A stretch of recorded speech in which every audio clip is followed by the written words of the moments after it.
नमस्कार दोस्तों। आज मैं फिर से डिमांड के अकॉर्डिंग मैंने ये सोचा कि आप लोगों के लिए एक छोटा छोटा सीरीज मैं बना के ट्यूटोरियल्स कर दूं, जो सबसे पहले कि वो गेटिंग स्टार्ट कैसे करेंगे। मोस्ट ऑफ द जो हमारे फ्रेंड्स हैं वो ये जो माया पे ऑलरेडी वर्किंग है, माया जानते हैं, अच्छे से मॉडलिंग करने जानते हैं, देन एवरीथिंग जानते हैं, वो उनके अकॉर्डिंगली उनका कहना होता है कि भाई ब्लेंडर मैं कैसे स्टार्ट करूं। तो गेटिंग स्टार्ट मुझे समझ में नहीं आ रही है, तो मैंने ये सोचा कि चलो छोटे छोटे वीडियो स्टेप्स मैं बना के दूं आपको, और बहुत ही आप बेसिक तरीके से आप कैसे स्टार्ट करोगे, तो उसके बिहाफ पे मैं ऐसा छोटा छोटा कुछ वीडियोस मैं आपको डालूंगा और उसको आप स्टडी करेंगे, देन हम आगे बढ़ेंगे। तो दोस्तों, बहुत लोग पूछते हैं कि ब्लेंडर में क्या होता है। बहुत लोगों का कहना है कि ब्लेंडर में क्या कर सकता हूँ। एज ए मैं इस फील्ड में हूँ, तो मुझसे लोग ऐसे क्वेश्चन करते हैं जो नहीं जानते हैं ब्लेंडर के बारे में, और उत्सुक होते हैं कुछ काम करने के लिए, इससे रिलेटेड इंटरेस्ट लेते हैं वो, और वो चाहते हैं स्टडी करना। तो चलो उनके लिए मैं वीडियो ये मैं बना रहा हूँ, और साथ में आपको भी एक वीडियो कंप्लीट प्रोजेक्ट के साथ भी मैं देता रहूँगा इन बिटवीन। सो जैसा कि अभी मैंने बहुत सारे वीडियोस अभी डाल चुका हूँ मैं, और आगे मेरे ये प्रयास भी रहेगा आप लोगों को प्रमोट करने के लिए कि आप इसको ब्लेंडर को अच्छे से समझिए। तो पहला सवाल जो लोगों को होता है कि ब्लेंडर होता है क्या, क्या है, कैसा सॉफ्टवेयर, कैसा एप्लीकेशन है। तो मैं इसका जवाब में यही बोलूंगा कि ब्लेंडर एक बहुत ही फैंटास्टिक सॉफ्टवेयर अगर कह सकते हैं तो अद्भुत है अपने आप में, कि आज तक जो भी प्रोडक्शन के लिए डिफरेंट डिफरेंट प्लेटफॉर्म पर जाके वो प्रोडक्शन को अचीव करते हैं, पूरे पाइपलाइन को अचीव करते हैं, देन वो उनका एक आउटपुट होता है। लेकिन ब्लेंडर एक ऐसा एप्लीकेशन है, 3D एप्लीकेशन कहलाता है, और जिसमें आप 2D एनिमेशन भी बहुत अच्छे से 3 डायमेंशनल इन्वायरमेंट में आप 2D एनिमेशन को बहुत अच्छे से आप आउटपुट ले सकते हो with camera, 3D oriented camera use करके। देन और भी चीज़ है कि ब्लेंडर का एप्लीकेशन क्यों इतना अच्छा मैं बोलता हूँ, क्योंकि ये बहुत ही 100% एकदम फ्री है, इसका कोई कॉस्ट नहीं लगता। अगर आप फ्यूचर में अगर इससे आप इनकम करते हो, प्रोफेशनल बनते हो, तो बस इनको डोनेशन दो और उनके मेंबर बनिए, तो आपको बहुत ज़्यादा सपोर्ट्स भी मिलेंगे, और नए नए फीचर्स प्लस एड ऑन्स, बहुत एड ऑन्स आते हैं, इसके प्लगइन्स आते हैं जो आपको शायद प्रोवाइड की जाएगी, या आप चलो प्रोडक्शन के लिए उन सब चीज़ों को आगे समझ पाओगे। सबसे पहला कंसर्न होता है कि हम कैसे स्टार्ट करें। तो पहला बात यह है, ब्लेंडर वैसे सॉफ्टवेयर है जो आप इसके ऊपर 3 डायमेंशनल या 2D फिल्म से रिलेटेड आप काम कर सकते हो। और जो इंडस्ट्री यूज है ब्लेंडर का, जो आज के डेट में 2D commercial film, feature films, 3D commercial film, feature films, then आप टीवी सीरीज, आप एनिमेटेड 3D सीरीज एंड और बहुत सारी चीज़ें जो आप देखते हो मीडिया में, वो आप इस पे क्रिएट कर सकते हो। इनमें सारे टूल्स अवेलेबल हैं। आप VFX से रिलेटेड जो चीज़ें हैं इसमें आप कर सकते हो। कंपोजिटिंग बहुत अच्छे होते हैं इसमें, जितने भी पाइपलाइन है जो आपको मिलेगा। एंड वीडियो एडिटिंग बहुत फैंटास्टिक है, वीडियो एडिटिंग भी इसका। प्लस आप पेंटिंग से रिलेटेड बहुत सारे वर्कआउट कर सकते हैं इसके ऊपर, 2D matte painting and all things. तो अगर देखा जाए अभी के डेट में प्रिंट मीडिया को भी बहुत सपोर्ट करता है, प्लस ये गेम इंडस्ट्री के लिए भी बहुत यूजेबल सॉफ्टवेयर है, जो आप बिलीव करोगे कि आप एक अकेला सॉफ्टवेयर में ये सारी चीज आप देखोगे, मिलेंगे आपको, एंड आप बहुत अच्छे से अपने आप को एक प्रोफेशनल बना सकते हो। कुछ दिनों के बाद, थोड़े से हार्ड प्रैक्टिस और लर्निंग के बाद, आप एक अच्छा आर्टिस्ट, डिजिटल आर्टिस्ट हो सकते हो, एनिमेटर हो सकते हो, VFX आर्टिस्ट हो सकते हो। उसमें आपका एक खास स्थान मिल सकता है इस इंडस्ट्री के लिए। देन आप खुद का एक इंडस्ट्री स्टेब्लिश कर सकते हैं अगर आप में कैपेबिलिटी हो जाती है। तो दोस्तों, मैं ये तो रहा, चलिए हम ऑल, अगर मैं देखा जाऊँ तो सारे काम इसके अंदर कर सकता हूँ मैं, ये सॉफ्टवेयर एप्लीकेशन को यूज करके। ये एक ऐसा प्लेटफॉर्म बनाया है, और वो तो चलो, तो सबसे पहला होता है कि हम इसको इंटरफेस को कैसे समझे, इंटरफेस को क्या है। तो इंटरफेस में थोड़ा सा मैं इंट्रोडक्शन दूंगा। इसका नेविगेशन सबसे पहले होता है कि कोई भी सॉफ्टवेयर को आप स्टार्ट करते हैं तो सबसे पहला इंपॉर्टेंट होता है उसको नेविगेट करना, उसको हैंडल करना। सपोज कि कोई भी आप मशीन यूज करते हो, लाइक आप या एनीथिंग, तो उसके इंजीनियरिंग के बारे में पहले उसके कुछ कंट्रोल्स होते हैं, कैसे हैंडल किया जाए, उसको कैसे प्ले किया जाए, और कैसे उसके ऊपर हम वर्कआउट कर सकते हैं। वैसे ही इसमें भी आप एक मशीन है, एक एप्लीकेशन है जो आपको कंप्यूटर में सपोर्ट है। आप सॉफ्टवेयर इंस्टॉल करते हो, फ्री में इंस्टॉलेशन का मैंने इससे प्रीवियस मैंने वीडियो बनाया है। आप बहुत इजी है, आप सिंपली आप जाएंगे गूगल, सबको जानता है आज के डेट में, गूगल में जाके blender.org आप टाइप करोगे, और वो ORG में आपको उसका एक वेब ब्राउजर मिलेगा, और वहां पे डायरेक्ट आपको ओपन मिलेगा डाउनलोड करने के लिए। और बहुत ही छोटा अमाउंट में ये सॉफ्टवेयर होते हैं। मुश्किल से आपको 150-200 MB का ही फाइल मिलते हैं। तो ये 150-200 MB के अंदर जो आप सारे सेटअप लगाते हो, आपको सिस्टम का रिक्वायरमेंट भी मीडियम लेवल का होना चाहिए, तो आप वर्कआउट कर सकते हैं। लर्निंग के लिए यू कैन स्टार्ट। तो चलिए सबसे पहले नेविगेशन देखते हैं। आप देखते हो सबसे पहले स्प्लैश स्क्रीन जब आता है, जब इंस्टॉलेशन के बाद, इंस्टॉलेशन के लिए वीडियो आप देख लेना। आप वही प्रोसेस आज भी है, न्यू वर्जन, अभी सबसे लेटेस्ट वर्जन जो है 2.9 0.1 आज तक का ये लेटेस्ट है। तो चलिए इसमें हमें नेविगेशन करना, सबसे पहले नेविगेशन ये 3D व्यू के बारे में आपको समझना पड़ेगा। तो चलिए आप कहीं भी व्यू पे एक बार आप क्लिक करो। तो क्लिक करने के बाद आप देखोगे यहाँ पे मिडिल माउस बटन। सबसे पहले ये नेविगेशन को समझते हैं, बाकी टूल्स मिलेंगे उससे रिलेटेड, जो पहले भी मैंने डिस्कशन किया था, लेकिन मैं एक नए तरीके से मैं आपको एक्सप्लेन कर रहा हूँ। छोटा छोटा स्टेप्स में आपको कुछ ट्यूटोरियल्स मिलेंगे, देन आप इसको यूज करेंगे। तो सबसे पहले नेविगेशन में ये पैनल्स है, जो सबसे पहले मेनू बार है। मेनू बार में उसके अकॉर्डिंगली आपका इंटरफेस चेंज होता है। जैसे अभी लेआउट मोड में है, लेआउट मोड पे जब भी रहोगे तो आपका ये इंटरफेस एक मॉडलिंग से रिलेटेड इंटरफेस प्रोवाइड करता है। एंड मॉडलिंग डायरेक्टली आप मॉडलिंग पे भी जाते हो तो उससे लेआउटिंग के हिसाब से होता है। अब मॉडलिंग मोड पे कब जाते हैं, जब हम इसको ऑब्जेक्ट मोड से हम लोग एडिट मोड पे आते हैं। जैसे टाइप प्रेस करोगे तो ऑटोमेटिक आप वो कमांड्स यहाँ पे मिल जाएगा लेआउट के अंदर ही। अदरवाइज डायरेक्टली आप मॉडलिंग मोड पे भी जाके आप यूज कर सकते हो। स्कल्पटिंग के लिए मैं इसके बारे में भी बताऊंगा आगे वीडियो बना के। तो आप स्कल्पटिंग जैसे जी ब्रश के जैसा आप पूरा फीचर्स इसमें आपको काम कर सकते हैं, स्कल्पटिंग आर्ट दिखा सकते हो। उसका भी फिर से मैं नए तरीके से आपको बताऊंगा एक एक टूल्स को एक्सप्लेन करके। यूवी एडिटिंग, यूवी का एक एडिटिंग का भी इंटरफेस आता है। तो ऐसे करके बहुत मल्टीपल यहाँ पे आपको चीजें मिलेगी जो regarding then compositing and all things. इसके अलावा बहुत सारी चीज है कि प्लस में जाके आप डायरेक्टली उसका मोड पे आप जाके यहाँ से आप चेंज कर सकते हो एवरीथिंग। तो चलिए अब पहले मैं फिर से अगेन लेआउट मोड पे आता हूँ। तो फिर से एज यूजुअल हमारा ये इंटरफेस मिलता है। आपको कैसे भी इसको नेविगेट करना है, यहाँ से ड्रैग करोगे, यहाँ से एक ओपन मिलते हैं जो करंट आपका जो टूल्स होते हैं उसका सेटिंग्स होते हैं यहाँ पे, या कुछ प्लगइन्स है उसका सेटिंग्स मिलेंगे यहाँ पे।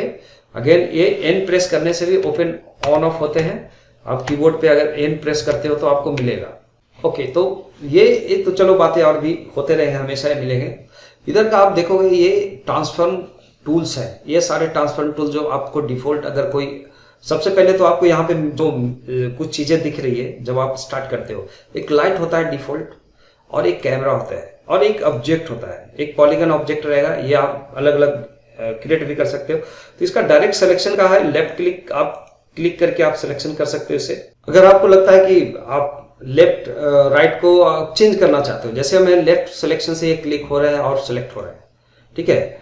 ए प्रेस करते हैं तो ऑल सिलेक्शन जितने भी एलिमेंट्स ऑब्जेक्ट में है ऑल सेलेक्ट करता है, और ऑल्ट ए से फिर बाकी को डिससेलेक्ट कर सकता है। और एक पे क्लिक करके या आप मार्के सिलेक्शन करके बाय डिफॉल्ट आप सिलेक्शन कर सकते हो, या वन क्लिकिंग के ऊपर। अगर आपको लगता है कि नहीं, प्रेफरेंसेस में एक होता है की मैप, जैसे की मैप पे आप जाओगे तो लेफ्ट राइट आप चेंज कर सकते हो। मतलब नेविगेशन में आपको चेंज करना है, राइट क्लिक लेफ्ट क्लिक, तो आप ये भी इसमें फैसिलिटी आप कर सकते हैं। ओके, तो ये तो नेविगेशन जो सबसे इंपॉर्टेंट चीज है। जो आगे हम देखते हैं कि जो भी रिसेंट मैं कमांड सेलेक्ट करता हूं उसका एक बेसिक यहाँ पे टूल्स सेटिंग्स मिलेंगे, प्लस अलग अलग यहाँ पे आपको जो पैनल्स दिख रहे हैं, यहाँ पे बहुत सारे बहुत ही मल्टीपल पैनल्स मिल रहे हैं जो अलग अलग तरीके से हम यूज करेंगे। तो ये सेटिंग्स होता है, which is called setting panels also. और ये जो आपको आउटलाइनर दिख रहा है, यहाँ पे आपका जितने भी ऑब्जेक्ट एलिमेंट्स होंगे इन्वायरमेंट में या आप क्रिएट करोगे उस सब का लिस्ट एक कलेक्शन के साथ ये रख सकता है। ये जस्ट काइंड ऑफ कंटेनर है जो हमारा नेविगेशन, जो भी हम ऑब्जेक्ट को लेते हैं, पॉलीगन को लेते हैं और वर्क करने के लिए लेते हैं, तो उसके लिए हमारा यहाँ पे लिस्ट होता है पहले से। तो आप यहाँ से भी हाइड एंड हाइड कर सकते हो, सेलेक्ट कर सकते हो, डिलीट कर सकते हो कहीं भी। तो आपका एक जस्ट इंफॉर्मेशन होता है इसका। तो चलिए इसके बारे में आगे हम और भी वीडियो में आपको डिटेल्स मिलेंगे। आप ऐसे भी इसको लेफ्ट क्लिक करके आप यहाँ पे एरो मार्क पे किसी कॉर्नर पे रख के आपको एरो मार्क पे लेफ्ट राइट करके किसी भी नेविगेशन को आप स्मॉल बिग कर सकते हो। ये बहुत सारी चीज है, इसके अलावा भी बहुत बटन्स मिलेंगे इसमें। तो सबसे पहले नेविगेशन में बात करता हूँ इसका।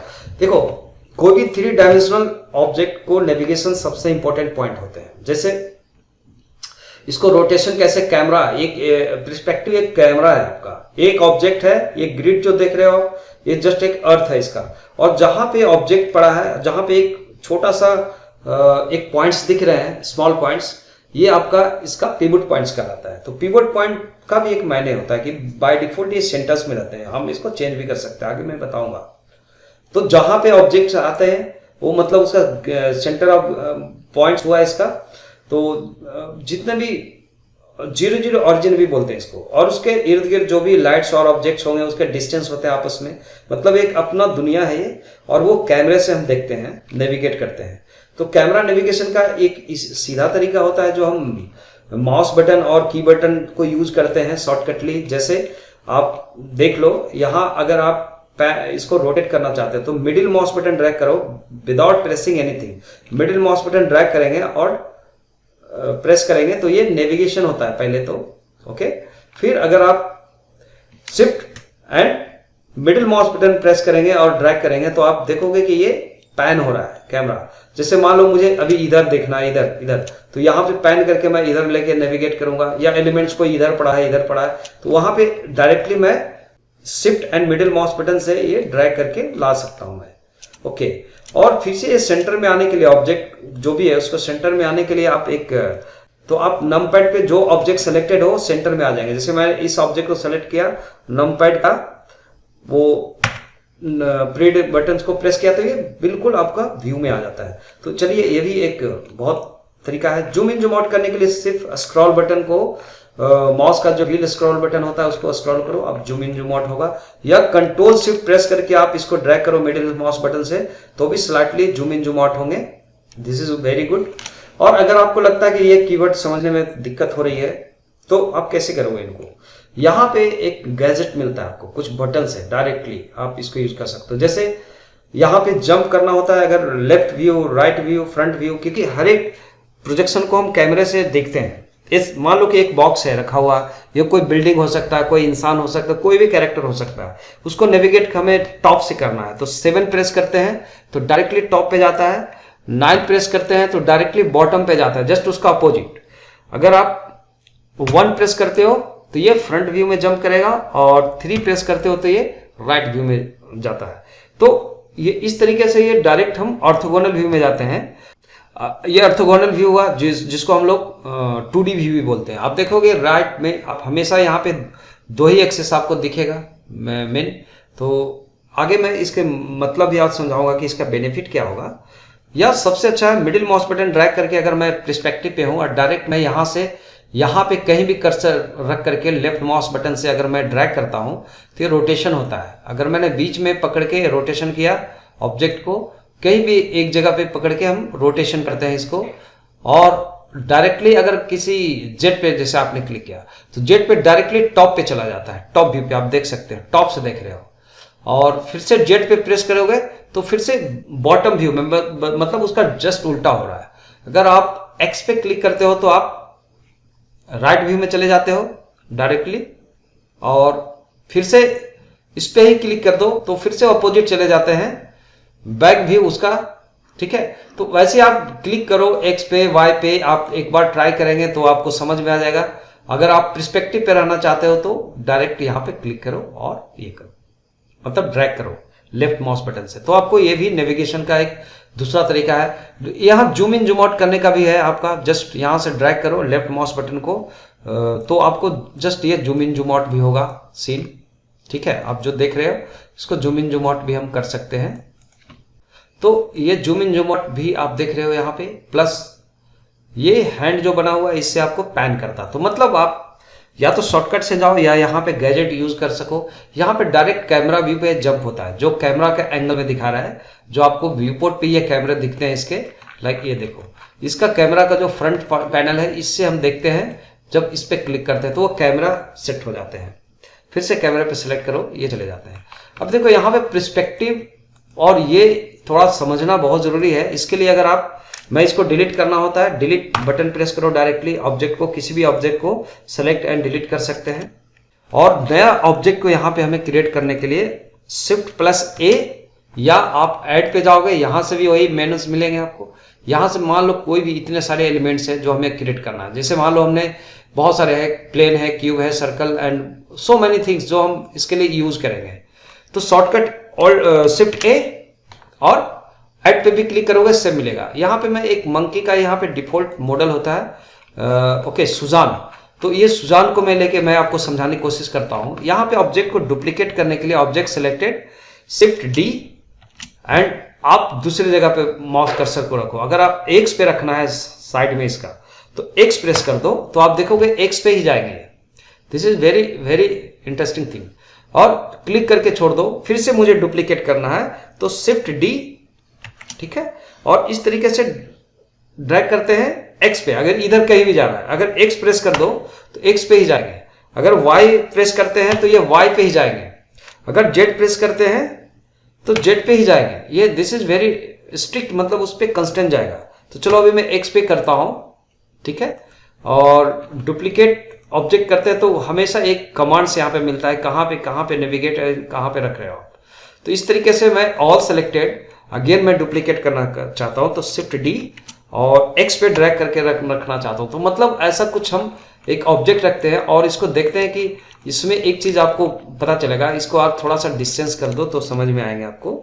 तो जी प्रेस करके, एक्स प्रेस करके, मतलब उसी एक्स एक्सिस पे मुझे इसको ड्रैग करना था, फिर जी एंड एक्स इसको बीच में। तो आप देखोगे एक्स एक्सिस पे ही ये चलेंगे आपको। तो एक्स एक्सिस पे मैंने ऐसा कुछ अरेंज कर दिया ऑब्जेक्ट को, जी एंड एक्स देन ड्रैग, फिर जी एंड एक्स एंड ड्रैग, ऐसे करके कुछ। तो आप बीच में फर्क अगर रखना है तो आप इसको एडजस्ट कर सकते हो इसके अकॉर्डिंग।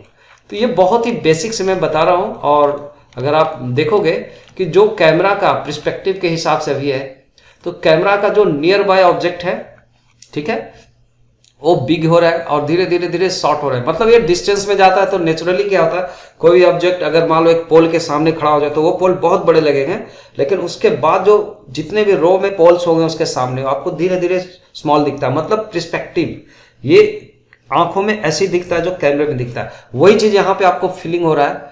तो आप अभी पर्सपेक्टिव व्यू में हो। जैसे ही आप इस पर क्लिक करोगे ऑर्थोगोनल व्यू में, जब ऑर्थोगोनल व्यू में आता है तो ऐसा लगता है कि ऑब्जेक्ट सब 2D में एक जगह पे रखा हुआ है, सबका साइज एक जैसा है, तो ये नेविगेशन करने में दिक्कत होता है। अगर जैसे मिडिल माउस बटन ड्रैग करके आप ऐसे रख दो, फिर से आप देखो कैसे दिख रहा है आपको। कैसे भी रखो तो एक साइज का दिख रहा है ऑब्जेक्ट के हिसाब से।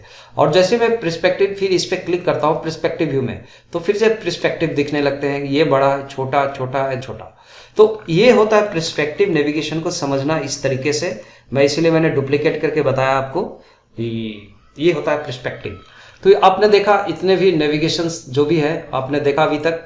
मैं ये पहला वीडियो मैं बना रहा हूँ, मतलब बेसिक से स्टार्ट कर रहा हूँ। इसके बाद में मैं बताऊंगा जो नेक्स्ट ऑप्शन क्या होगा, जैसे हमें selection and object mode and बहुत सारी चीजें स्नैपिंग टूल्स के बारे में नेक्स्ट वीडियो में होगा। तब तक इसको स्टडी कीजिए। जो बिल्कुल नए हैं, जो बिल्कुल ब्लेंडर को एक बार भी नहीं टच किया है, जस्ट उनके लिए मैं वीडियो बना रहा हूँ। और आप इंजॉय करो, आप फिल्म बनाना सीखो, एनिमेटर बनो, 2D एनिमेटर बनो, व्हाटएवर।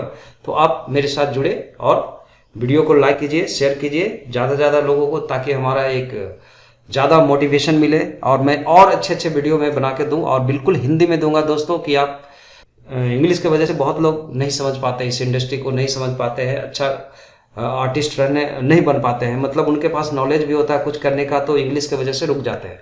तो ऐसा कोई बैरियर नहीं है इंग्लिश यहाँ पे, इसलिए मैं हिंदी में आपको बता रहा हूँ। और मेरा विश्वास है कि आप जरूर फॉलो करेंगे तो आप कुछ सीखने को मिलेगा। तब तक के लिए नमस्कार, आज्ञा। फिर मिलते हैं दूसरे वीडियो में।